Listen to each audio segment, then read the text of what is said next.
Deciding on what would make for the best, most appropriate costume requires a deep understanding of the character and story. Costume designers are often like psychologists. Figuring out characters, how messy or neat they are, where they shop, we set the time and place for the costumes. Stage 1, artistic liberty. Let's begin by discussing artistic liberty and how it pertains to costume design. It essentially means making creative choices that stray from historical accuracy to either help set the aesthetic for the film, make it more interesting, or help world-building character development.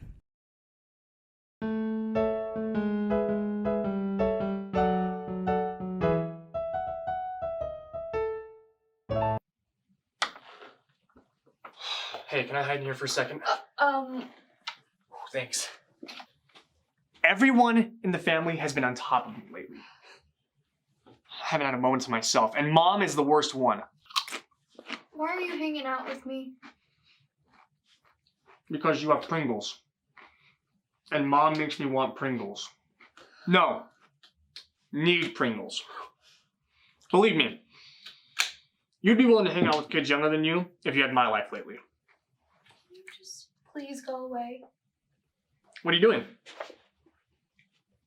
What are these? No, please don't sit there. Whoa, why are you freaking out? They're the costume designs for the Chaotic Mountain. Did the school theater program run out of money and they're making the ensemble make their own costumes? No, I'm the costume designer now, and so I don't need to be in the ensemble. Well, that sucks. Why? Because you were so excited to be in the ensemble. Shut up. So, now you're making clothes for people who get to be on stage while you're backstage. If I were you, I would have just told the director that the only way you're going to get me to make costumes is if I get a better role next year.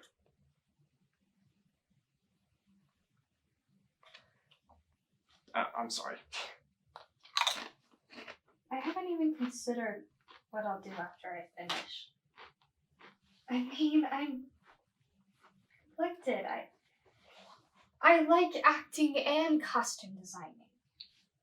Should I just continue my acting career or just give up on my dream? Well, what is your dream? Well, my dream is to make people cry so hard that they get this, like, ugly cry face like the... You've got some weird dreams, No, man. I mean, I want to make a show that makes people cry because of the huge impact that I made on their life. Theater is not just fun for me. It's about the characters, the Elphabas, the Dolly Levi's, the man in the chair, the relatable characters. Well, especially Elphaba. I relate to her. I mean, we're both determined and sometimes we're misunderstood and we both believe in staying true to ourselves. And I also relate to, like, the whole aspect of friendship, but forget it. You don't even like theater, so what am I saying? No, I get it. I dropped out of med school for a reason. Sure, biology is cool for curing cancer, and it's stable. But I want to go to culinary school. I'm good at cooking, and I'm passionate about it, and I look good in a hat. But it's different for me. I've always known what I've wanted, and now I feel like I've wasted time on a dream that'll never happen. Finlay, I don't want to give up on that dream. Maybe you don't have to. Wait, what do you mean? I never would have wanted to go to culinary school if I hadn't taken that food chemistry class. I don't think you've wasted your time being an actor. I think that acting got you in the door to costume design. Do you think that you could still achieve your goal through costumes? I don't know. I don't know how I feel about that. Look, all I'm saying is that you're not the only one whose first dream didn't turn out to be the right one. Even if you don't find costume making or acting to be your thing, you'll find something. I'm sure you've got great things in store for you. Jeez, when did you get to be so wise? When I dropped out of college. Here, I'm just gonna...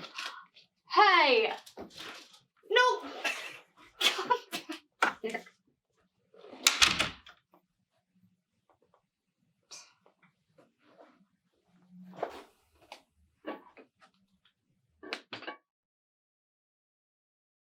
Isabella Beck, did you always know you wanted to pursue a career in playwriting? How did you decide?